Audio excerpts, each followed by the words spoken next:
আমি একটু বিরিয়ানি রান্না করব। আগে থেকে মাংসটা আমি মুরগির মাংস আগে থেকে রান্না করে রেখেছি, আর এখানে 2টা ডিম দিয়েছি।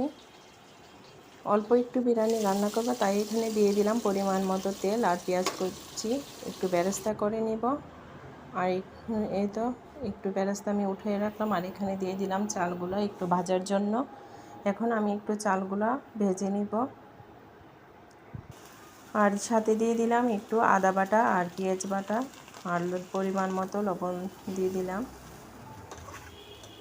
দিয়ে ভালো করে চালটা একটু ভেজে নিব। আর সাথে দিয়ে দিলাম পরিমাণ মতো পানি। আমি নর্মাল পানি দিয়েছি, আমি ফুটানো পানি দেই নাই। বেশিরভাগই দেখা যায় নর্মাল পানি দেই, ঠান্ডা পানি। এই যে দেখেন পানিটাও শুকিয়ে গেছে।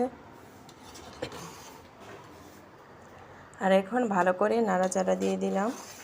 আর এখন দিয়ে দিব মাংসগুলো রান্না করা, দিয়ে ভালো করে মিশিয়ে নিব। শর্টকাটভাবে আমি দেখিয়ে দিলাম। এখন আমি ভালো করে মিশিয়ে নিচ্ছি। পোলাওটাও হয়ে গেল। আর ঝটপট রান্না কীরকম হয়েছে অবশ্যই একটু কমেন্ট করে জানাবেন। অনেক টেস্ট হয়েছিল। কে কোথায় থেকে দেখছেন একটু কমেন্ট করবেন। আর সাথে উপরে দিয়ে দিলাম একটু বেরেস্তা।